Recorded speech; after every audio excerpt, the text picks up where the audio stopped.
Olá pessoal, meu nome é Valdirene Oliveira Martins, eu sou advogada civil e criminalista e vamos dar continuidade ao projeto O Futuro Versalhes. Esse projeto consiste no diálogo sobre a prevenção, combate e enfrentamento à violência doméstica e familiar contra a mulher aqui no estado de Sergipe. Então são 22 mulheres maravilhosas que a gente está conversando aqui. E aí esse projeto acontece toda quarta, toda sexta, 20 horas. Se você quiser ver a sequência, quarta, sexta, 20 horas eu tô aqui. E hoje até que fim chegou, olha ela, com quem nós vamos conversar? Com essa queridona bonitófera Margot Oliveira. Ela é graduada em dança pela UFES e é uma mulher cheia de apetrechos, né? Idealizadora da cozinha afetiva também. E aí, vamos conversar com ela, deixa eu chamar a moça logo, né? Deixar de papo. Vamos lá. Deixa eu ver, cadê Margot? Margot, cadê tu?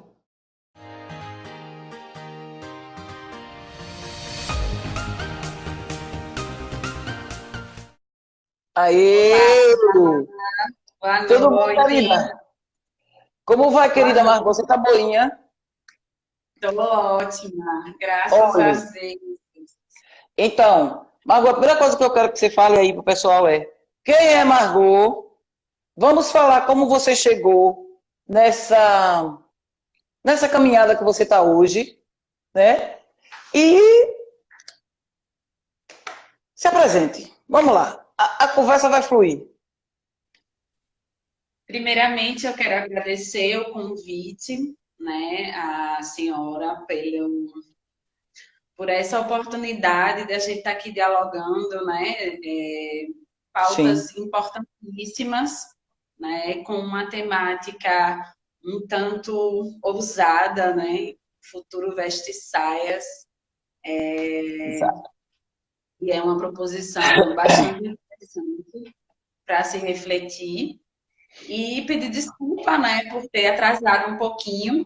Mas eu tô me Nós atrasando. estamos, nós estamos com várias lives, né? Hoje, inclusive, a Periferia Ambulante está com uma live também no Facebook, agora com outras mulheres também no mesmo horário. E aí, por questões técnicas, eu dei uma atrasadinha, porque estava auxiliando elas nesse movimento.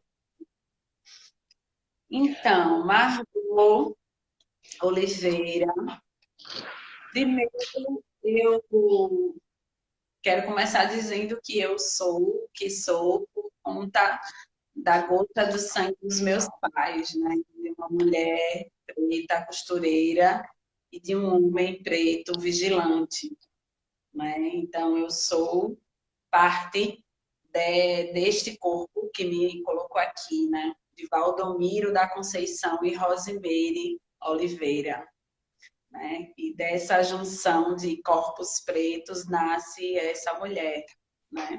Hoje, essa mulher. Atualmente, eu desenvolvo algumas atividades voltadas para a educação, como você já falou, formada em dança na Universidade Federal de Sergipe, mas eu sempre trabalhei na área da educação e do social, antes mesmo da minha formação. Sou essa mulher inquieta, filha de Oiá, que adentro em vários espaços, e dentro desses espaços onde eu adentro, eu tento deixar o melhor de mim, né? E há 3 anos eu impulsiono a periferia ambulante, que é uma organização de mulheres negras periféricas e ativistas, artistas, que desenvolve várias ações e várias produções voltadas para o povo negro da periferia.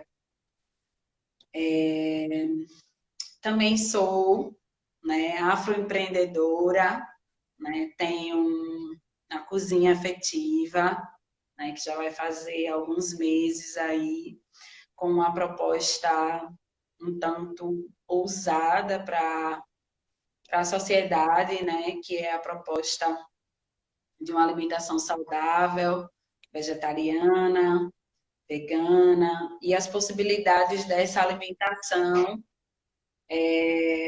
saudável, né, de forma acessível a todas, né? Principalmente as pessoas da Sim, periferia que não têm esse conhecimento e acha que isso é um acesso só para pessoas que têm condições, né? Então, é uma proposta para mostrar que todas as pessoas podem se alimentar bem, de maneira saudável e com um valor acessível, né? Então, essa é a proposta da cozinha. Sou essa mulher que estou em constante movimento, que estou sempre movimentando as estruturas da sociedade, exato. impulsionando indireta e diretamente alguns corpos, né? Porque Sergipe tem ainda algumas limitações, né? Sobre limitações de estima, e muitas pessoas só tomam coragem quando veem outras mulheres, outras Exato. referências fazendo, né? Então, não é à toa que eu carrego um nome, né? O nome de Axé. O meu nome de Axé é essa mulher que abre os caminhos, né? Então, muitas das ações que eu proporciono, né, enquanto mulher preta, é um abrir caminhos para outras mulheres. Eu acho isso grandioso, acho isso muito bonito, né? Saber que hoje o Júlio das Pretas, por exemplo, é uma ação no Estado que está todo mundo praticamente do Estado, né, se mobilizando para Sim, essa ação e que foi impulsionada por uma mulher preta da periferia que até então as pessoas não sabiam o que era o Júlio das Pretas, não conheciam essa ação no Estado e hoje tem uma propagação imensa. Então eu tenho uma gratidão, né, por ser essa mulher que abre esses caminhos, né, gratidão às deusas, gratidão aos orixás, e gratidão a todas que acreditam também, né, nessas propostas, nessas ideias, nessas referências que a gente traz, né? Hoje poder ver o estado de Sergipe estando disponível para o diálogo com mulheres pretas é ver que a minha luta e a luta de tantas outras mulheres não está sendo em vão, né? Então, é isso. Eu sou essa pessoa.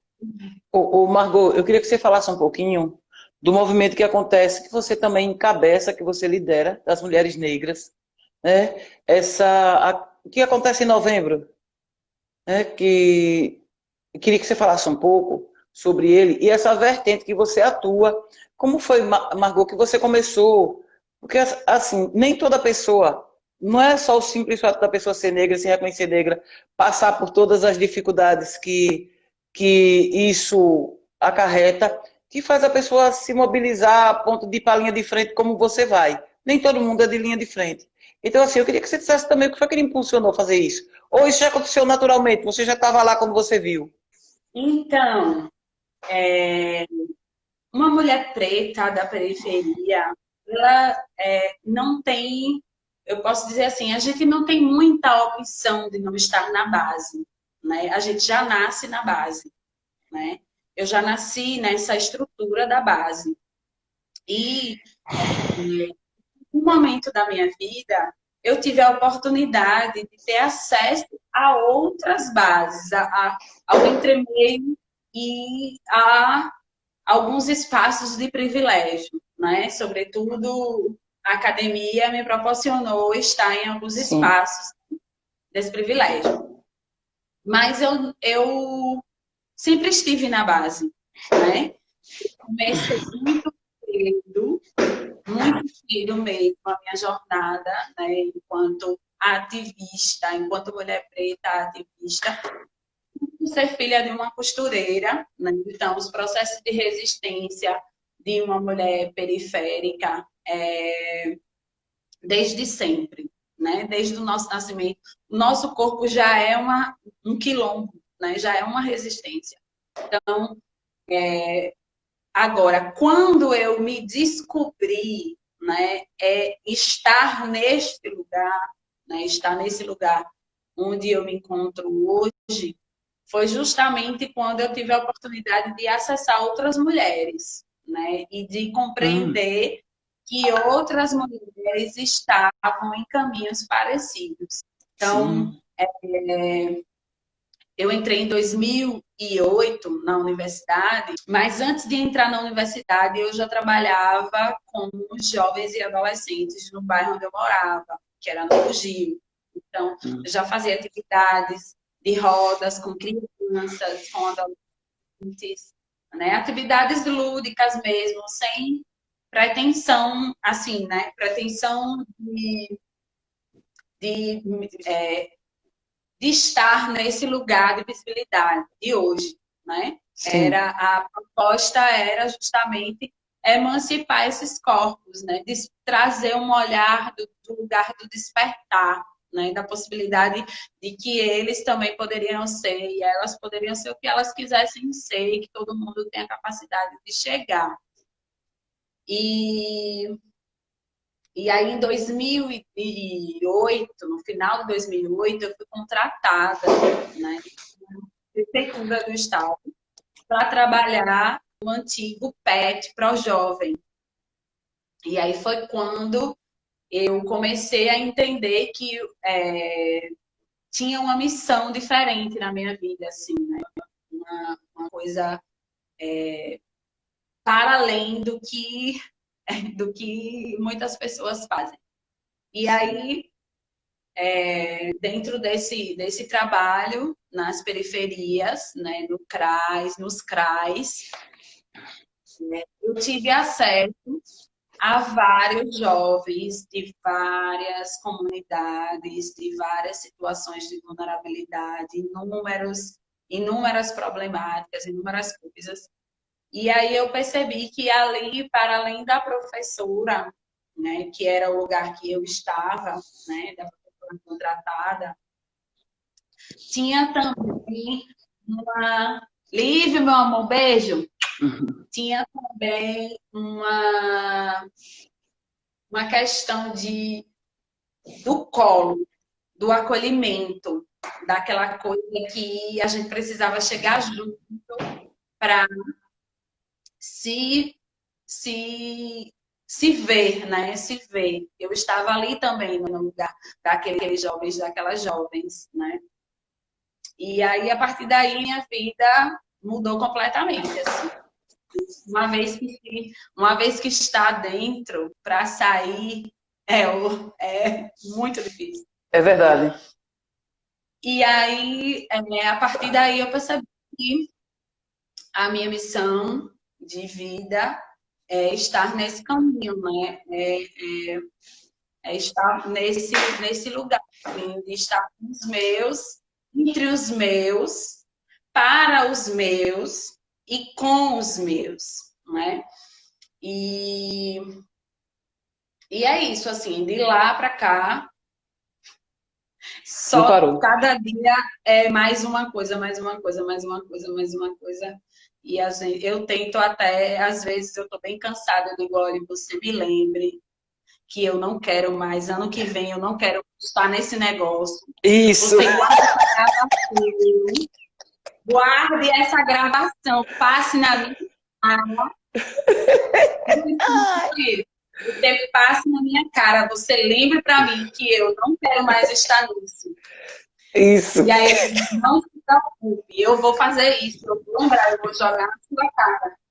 E aí depois aí ele vem aí, ele disse, mas você não disse que não ia estar mais? Eu disse, mas onde é que tá isso? Ele disse, aqui a gravação. Você mandou passar, eu pegue isso e jogue no lixo. Isso aí não. Então, Ai, assim, mais que a gente tente sair, por mais que eu tente que eu não queira mais, é como se firmasse um pacto, assim, né? E aí eu costumo dizer que eu posso até sair da periferia, eu posso até, sei lá, chegar a lugares inimagináveis, mas o meu umbigo foi plantado na periferia. Eu sou essa mulher que prezo pelos saberes, pela cultura, pelo despertar desse lugar. E é isso. Não tenho, por mais que esfreguem as provas na minha cara, eu não consigo. Eu não consigo. Tá aí. mas é verdade. É um vício, viu? É um vício. A gente faz, ai, tá aborrecido, ai, tô cansada, vou parar, vou parar. No começo dessa live eu disse, eu não vou fazer mais live. Não quero saber mais de papo, tô cansada. Só pra quem não conhece, então. Então são essas coisas assim que eu acho o lado positivo, sabe? Eu queria, então fala, Margot, vai ter viagem esse ano em novembro?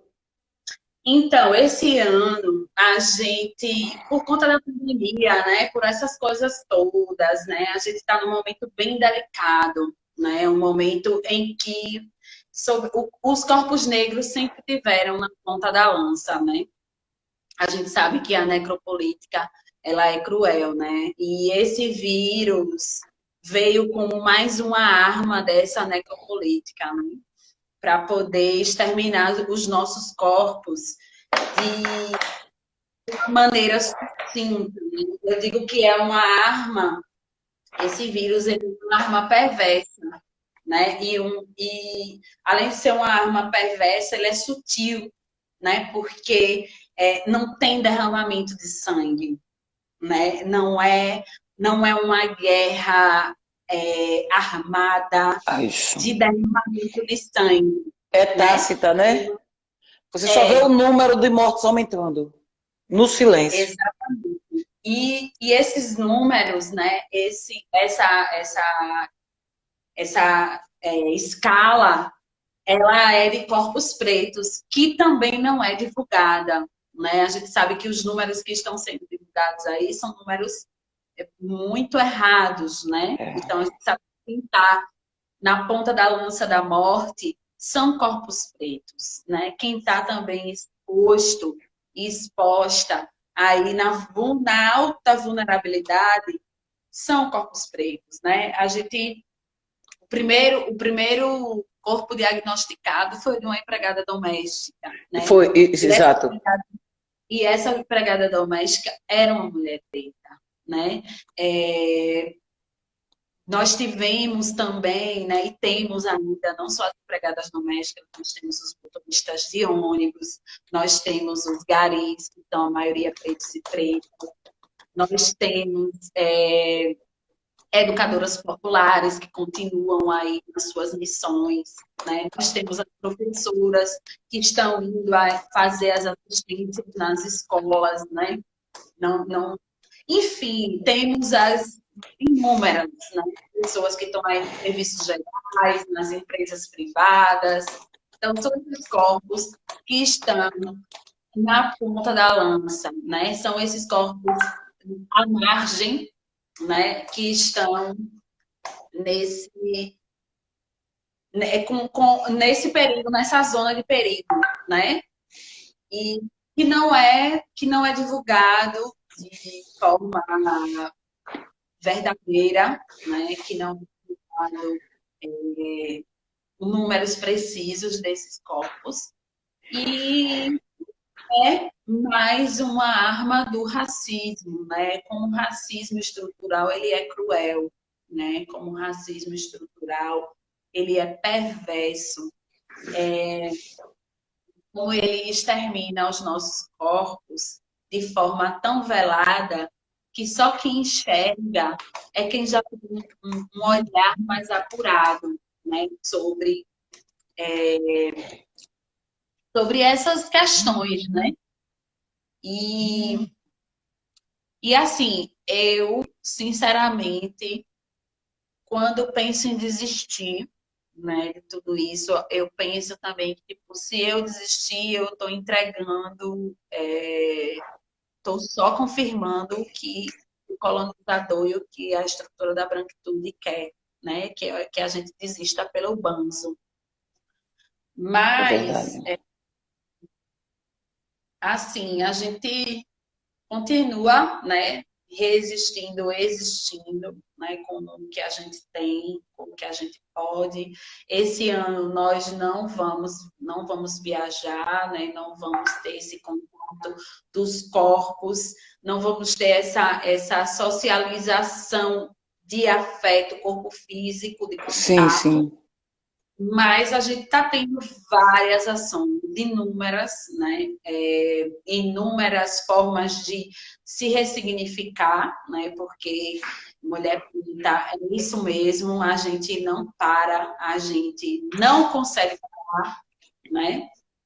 Uhum. E a gente se ressignifica o tempo inteiro, né? Ó, uma das provas dessa arte aqui, ó, que é uma Sim, dessas artes estão nas ruas de Aracaju. Então, se você passar por aí, por algum lugar, então está nos postes, está nos muros, né? A nossa mensagem está sendo passada, por mais que a gente não esteja, né, com os nossos corpos a todo instante, né, os nossos corpos físicos, matéria, né, pessoa, mas a nossa construção está aí, né?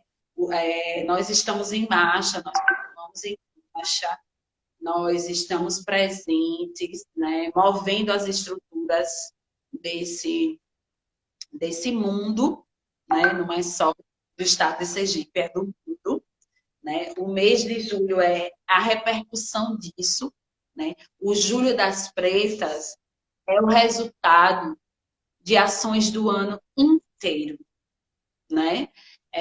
Para a gente, o marco maior é o julho. Por quê? Porque é um projeto de incidência política coletiva, né? Nós estamos sim. articuladas em rede. Inclusive, o próprio nome, Julho das Pretas, é um nome proposto por uma organização de mulheres pretas, negras, né? A Rede de Mulheres Negras. Então, assim, e essa rede, ela tece várias ações, né? O Nordeste, o Norte-Nordeste, está aí com inúmeras, mais inúmeras mesmo. A gente está com a ocupação virtual, a gente está nas ruas com artes, com coisas, com obras, a gente está produzindo lives, a gente está produzindo conteúdos, a gente está publicando livros, a gente está publicando artigos, a gente está fazendo coisas, a gente está na cozinha, a gente está em tudo que é lugar, né? A gente está Beleza. em tudo que é lugar. E é isso, estamos aqui En- resistindo. Então, essa situação que está todo mundo passando no mundo, bem sui generis, bem diferente, ela veio para fazer a gente se reinventar mesmo, sabe? Porque eu vi uma frase que diz que a necessidade é a mãe da criatividade, né? E essa questão aí, né, desses movimentos que desde maio estão aí, né, com relação à necropolítica que você fala, a truculência estatal. Hoje a gente tem, eu faço parte de um coletivo, Mulheres Pretas no Poder, e a gente está fazendo um vídeo, cada uma gravando um pedacinho, e eu gravei um vídeo hoje, e eu falando assim, porque a gente diz vidas negras importam. Aí a pessoa faz, todas as vidas, geralmente gente branca, né? Que para nós, e aí desculpo vocês, porque quem for aí branco, que vocês sabem do que a gente está falando. A gente está falando da branquitude, não é uma pessoa, né? Não é uma coisa pessoal, é a branquitude, o contexto e a estrutura que o racismo forma, né? E a branquitude, essa que está no poder, que é branca, que é masculina, que é heteronormativa, essa daí, e que é de elite. E aí fala, todas as vidas importam. E aí, é bom que a gente deixe claro que quando a gente diz vidas importam, todas as vidas importam. Não é que uma importe menos ou que não importe. A questão é que a truculência estatal, a ausência estatal, as balas perdidas, são todas dirigidas aos corpos negros. Né? São todas dirigidas aos corpos negros. Então é isso que as pessoas têm que perceber. Infelizmente, a gente ainda precisa dizer, vidas negras importam. Eu queria que você falasse mais um pouco dessa questão e da luta do feminismo negro. Eu fiz uma live ontem com Ana Bavon, que é uma mulher muito assim, quando fala em empreendedorismo, né, ela é uma mulher que está na frente da mulher negra. E eu digo, eu estou cansada de falar que a mulher negra está na base da pirâmide. Eu quero conversar sobre ações, sobre sugestões, sobre projetos para destruir a pirâmide.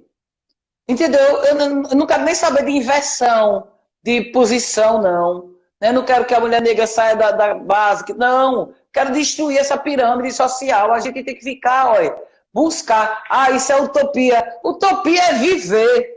Utopia é viver, sabe?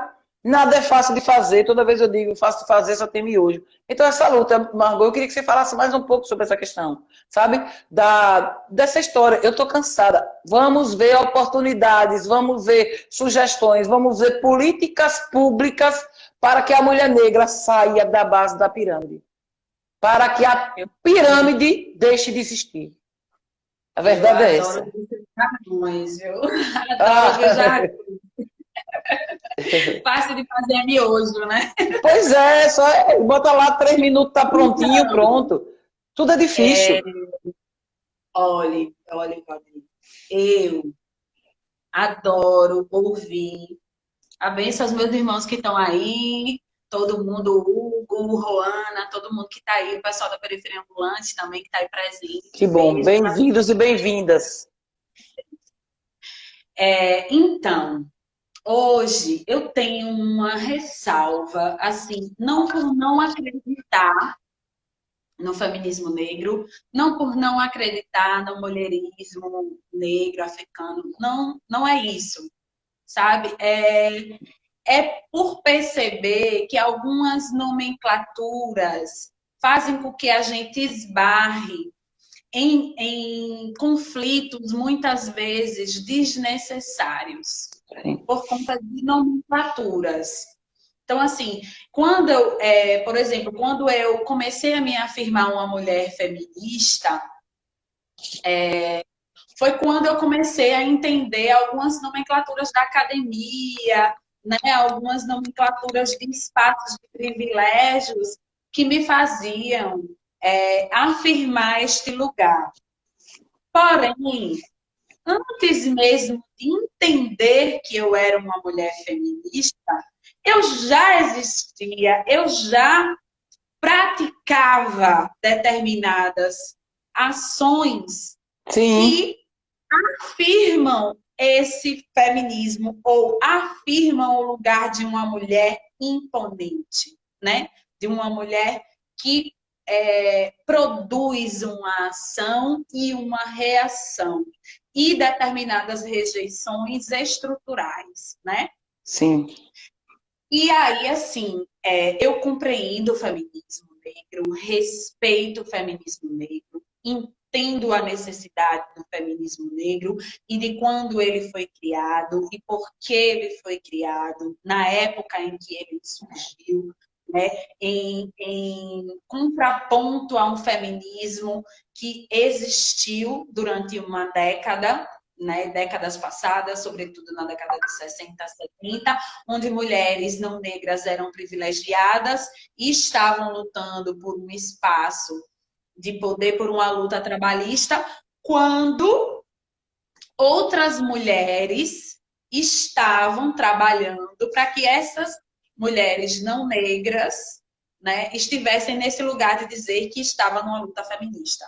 E as outras Sim. mulheres que não estavam, que sobretudo eram as mulheres negras e que criavam os filhos dessas mulheres não negras, não eram feministas?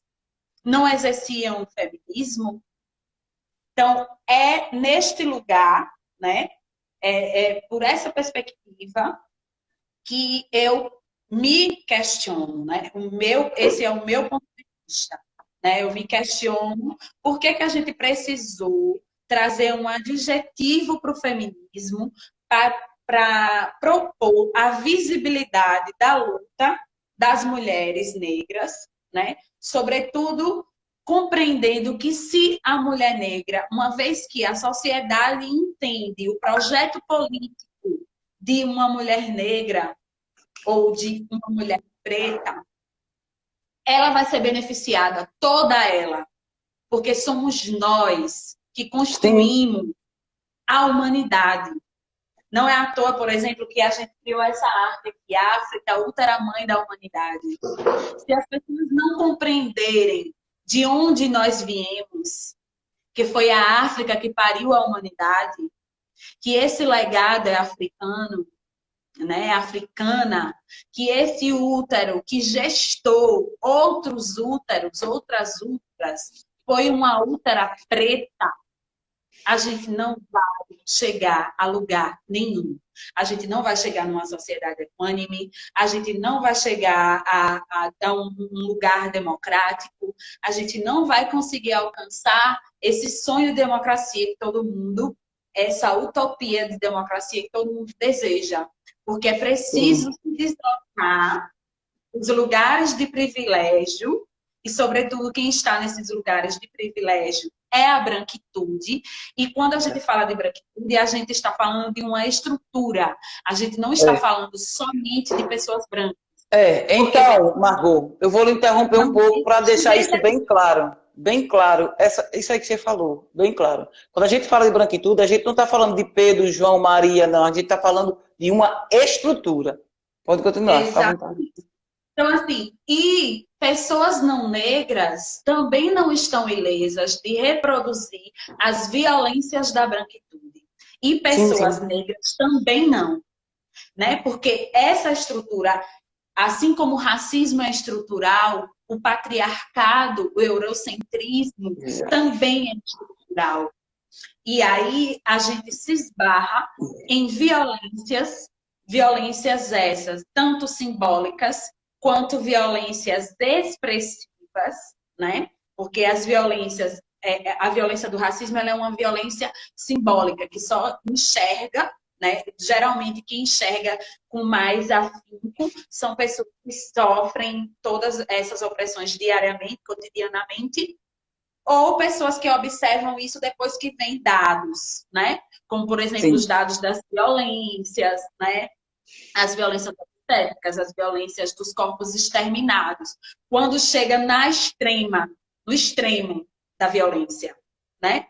Porque a Exato. gente sabe que existem degraus para que exista esse tipo de violência.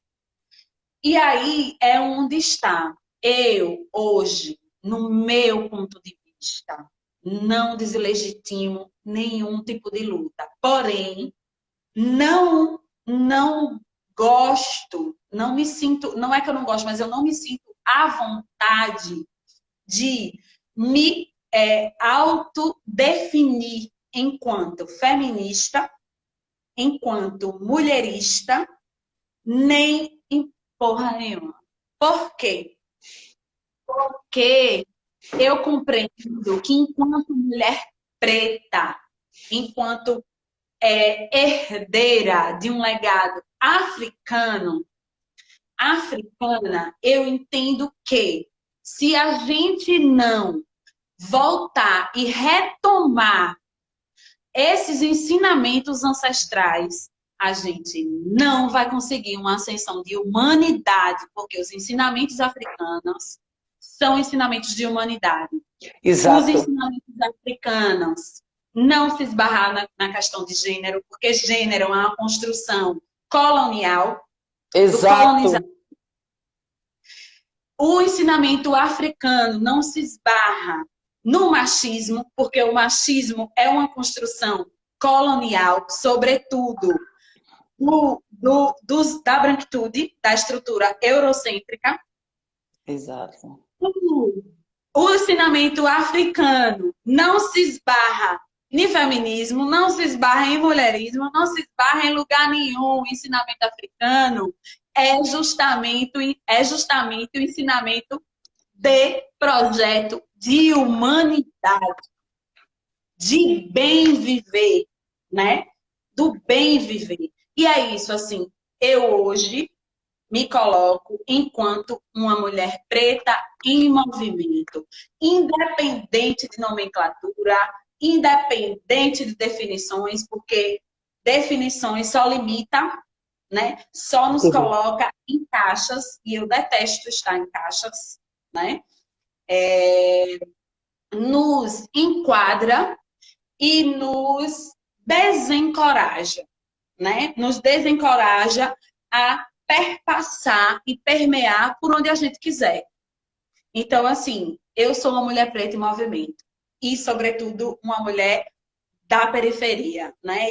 E aí é onde está o tino, a sacada, né? O feeling da coisa. A capacidade de se reinventar de quem está na margem é muito mais rápido e muito mais ágil, porque a gente recebe a talacada primeiro. Como a gente recebe a talacada primeiro, a gente cria mecanismos de defesa que até chegar ao centro, a gente já recriou, né? A gente já se sobrecriou, né? E aí é isso, assim, nós somos herdeiros dos povos mais abundantes desse mundo, não é à toa que tomaram as nossas riquezas, né? Não é à toa que que querem tomar da gente a nossa inteligência, nossos processos de invenção.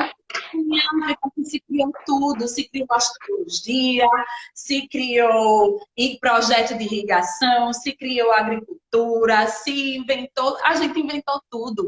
Então a gente só precisa retomar isso, né? Que é o Sankofa, é o Aquilombarce, é tudo.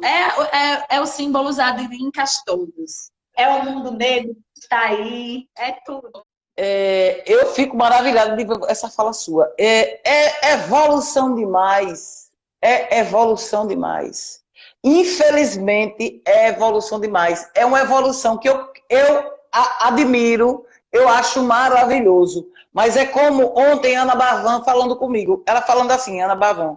Ela disse, Valdilene, nós nascemos, estudamos e crescemos, nós não acessamos a nossa história. Sabe, na escola não fala isso que você acabou de falar, entendeu? Para a gente entender que a África é nossa mãe, que lá é abundante. O que é que a gente conhece de África? Uma porção de menino seco, esturricado, passando fome, morrendo com os abutres ao redor. É isso que a mídia passa. Sabe, o que nós conhecemos do povo preto é a escravidão, é a humilhação. Nós não conhecemos a cultura, nós não conhecemos a música, a arte, a sabedoria dos remédios, a sabedoria das rezas. Eu me canso com isso também, como você fala, mas infelizmente, enquanto a gente precisar dizer o óbvio, enquanto a gente precisar dizer uma pessoa que meritocracia não existe, quando você mora num lugar que não tem nem energia elétrica, né? Que você não tem nem o que comer, enquanto o outro mora em mansões e viajam de jato.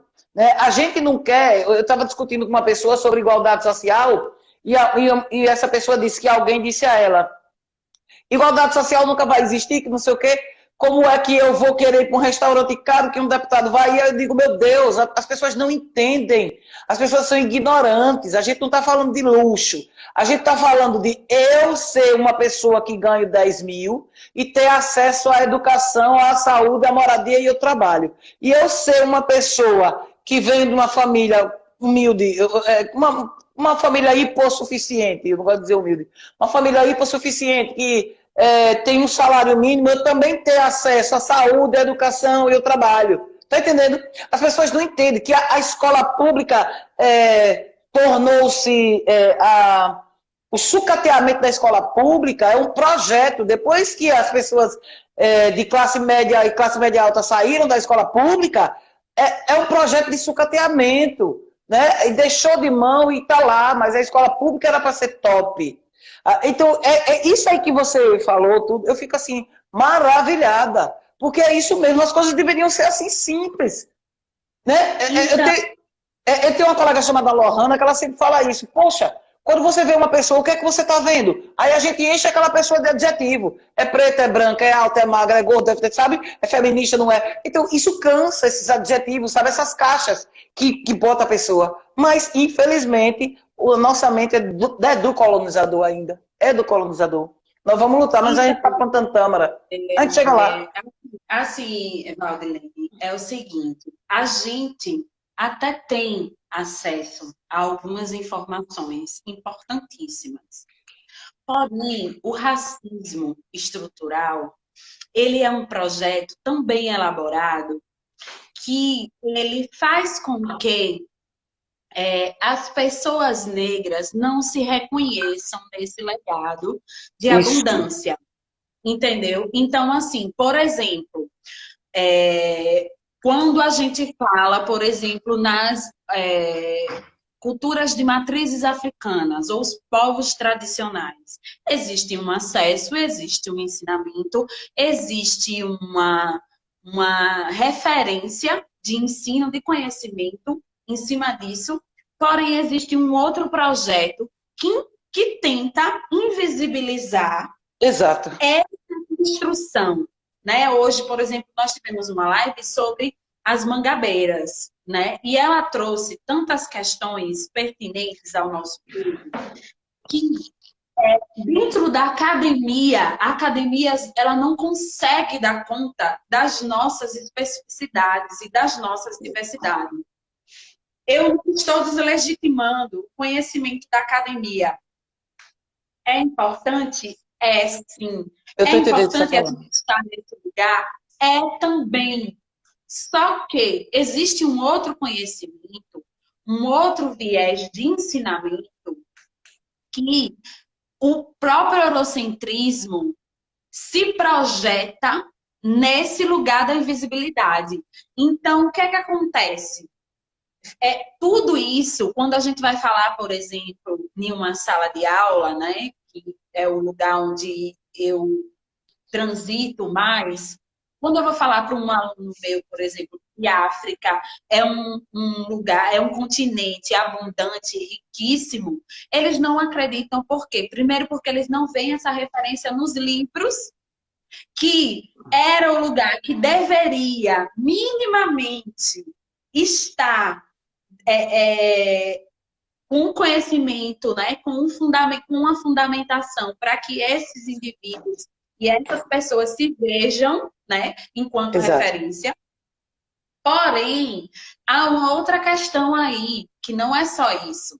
É uma questão sistêmica, né? É longínqua, né? Desde quando o colonizador ele adentrou em várias culturas, porque para exterminar com o povo, o que é que eles fazem primeiro? Eles exterminam a cultura. Então, eles exterminam, por exemplo, o que é de mais Exato. potência para nós. Hoje, por exemplo, o samba, que é algo que traz para o povo preto vários ensinamentos, que não é apenas só mexer o corpo, mexer a raba, mostrar Sim. as suas violências, que tem outras coisas muito mais profundas, é usado como uma questão mercadológica. E quem domina, por exemplo, esses espaços? São pessoas que, sobretudo, têm uma condição econômica que Exato. pode pagar por esse acesso e que mantém esse legado em suas mãos, com esse Justamente. poder, né? Então, são várias questões aí que estão brincadas dentro do racismo estrutural.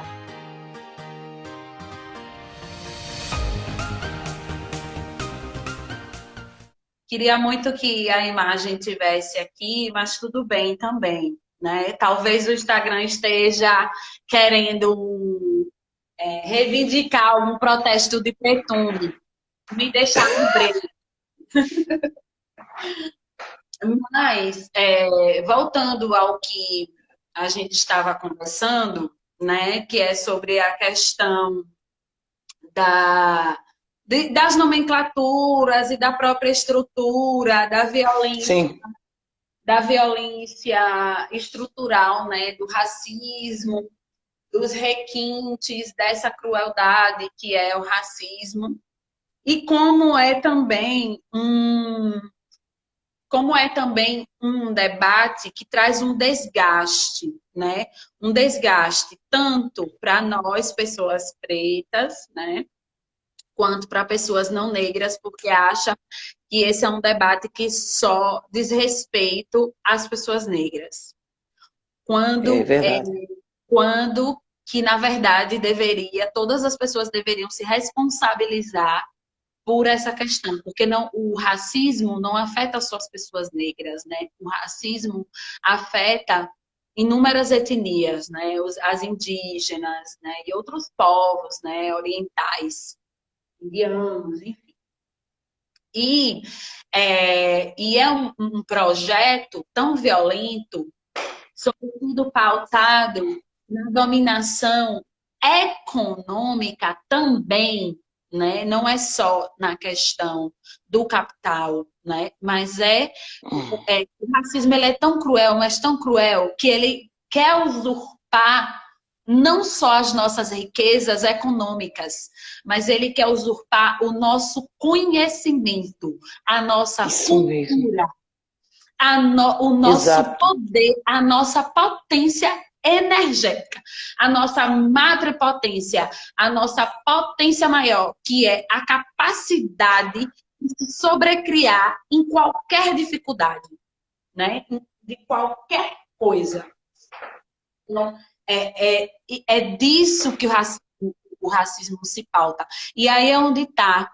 E é tão cruel, mas tão cruel, por exemplo, que tem gente que questiona assim: ah, mas existe preto, preto na polícia, né? Existe preto em todos os lugares, né? Enfim. Mas aí por que que o policial preto mata outro policial preto?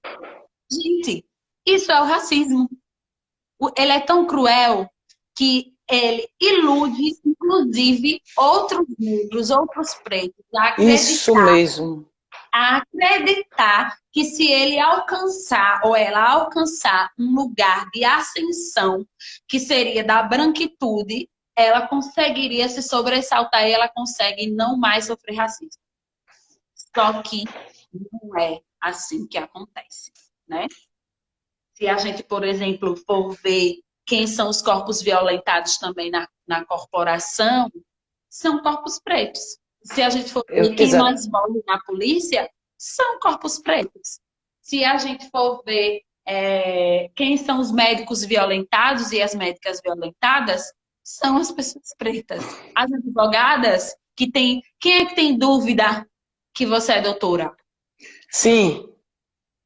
Quem é que Sim. tem dúvida que Lívio é doutor? Porque é a estrutura da branquitude que não quer que a gente esteja nesse lugar. É a estrutura da branquitude que quer que a gente continue nesse lugar de subserviência, de servidão. E quando a gente se levanta para dizer que não vamos aceitar mais isso, quando a gente se levanta porque a gente compreende que o amor não está sendo mais servido, nós somos as problemáticas. Nós somos as cruas. Nós somos as loucas, as As descontroladas. grossas. Isso, eu estava falando sobre isso na reunião que eu estava anterior dessa live. Grossa é uma forma de deslegitimar a nossa fala. Dizer que nós somos as loucas, as grossas, as raivosas, as mal educadas. Porque a nossa fala não está alinhada com a fala da Casa Grande. Entendeu? Então, assim, quando a gente diz que não quero mais e não vou aceitar por isso, por isso, por isso, por isso, o primeiro adjetivo, principalmente que a mulher ganha, é a louca, né? Porque se forem fazer um apanhado da minha pessoa nessa sociedade sergipana, Margot, aquela louca, barraqueira!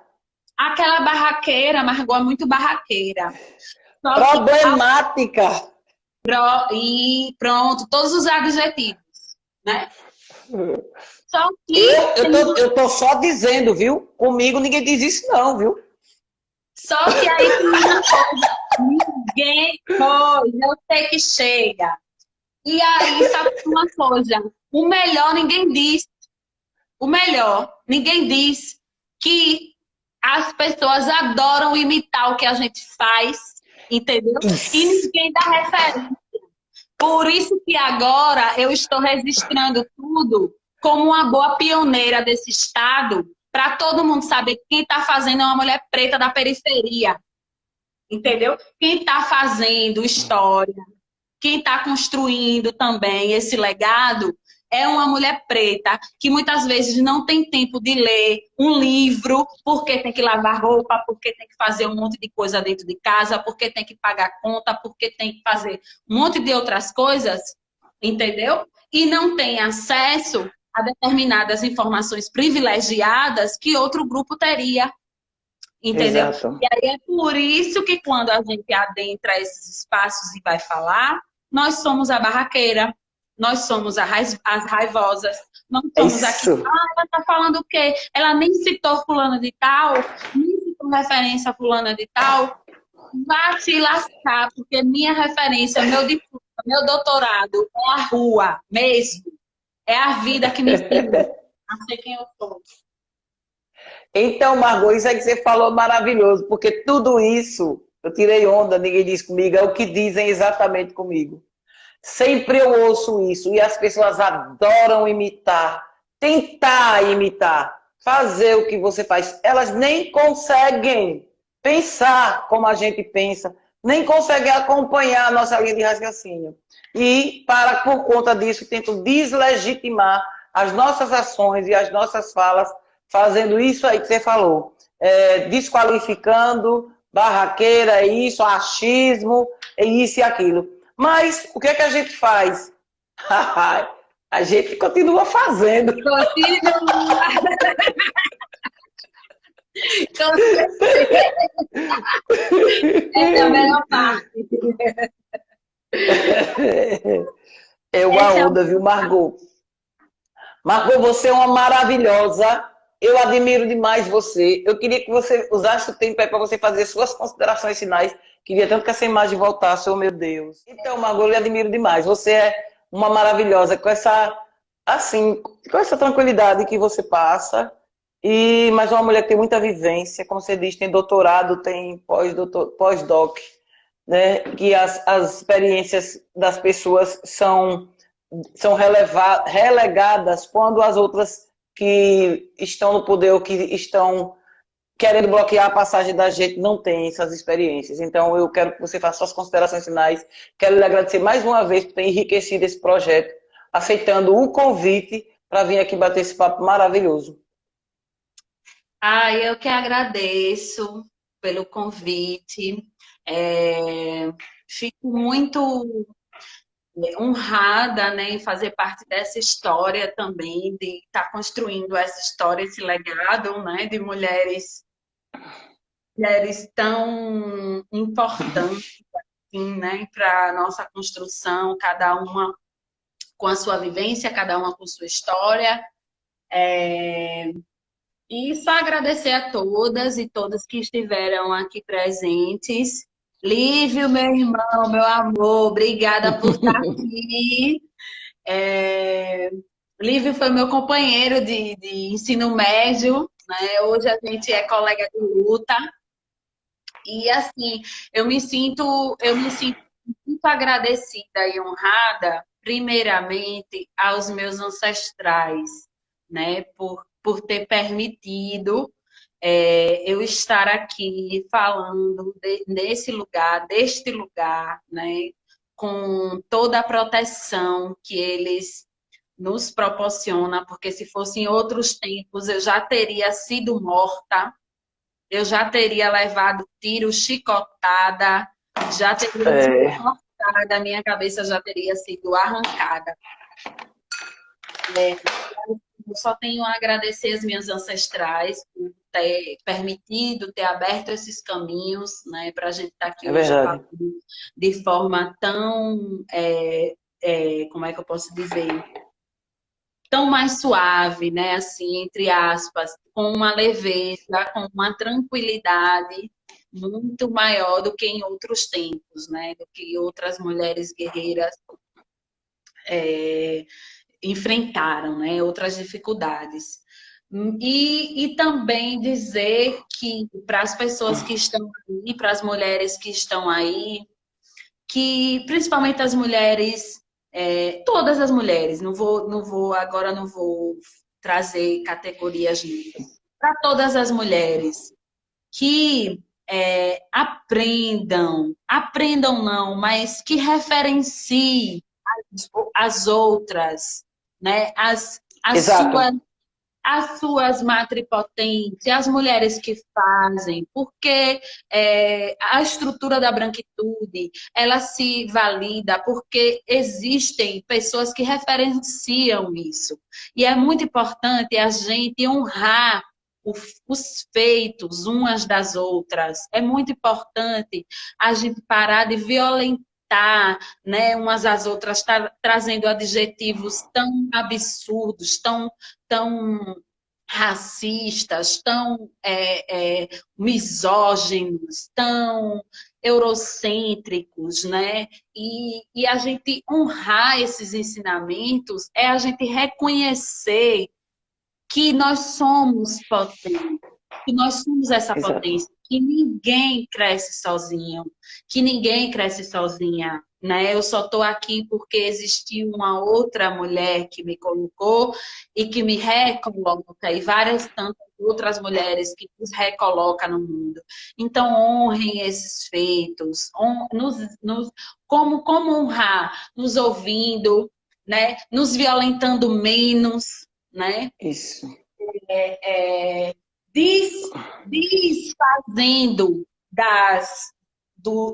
como é que eu posso dizer, das nomenclaturas postas, né? Se alguém vier falar mal ou não, desfazer, desconstruir, descolar, destruir, descriar, tudo isso, porque é uma violência que se a gente não compreender que a gente precisa ter mais empatia, a gente precisa ter simpatia, a gente precisa ter mais amorosidade, leveza, tranquilidade. É, essa sociedade não vai avançar. A gente vai continuar na utopia, a gente vai continuar no desejo de projeto democrático e não vai existir avanço. Pelo contrário, o planeta Exato. vai se revoltar e vai fazer o que está fazendo agora, que é trazer um vírus para que todo mundo se recoloque, né?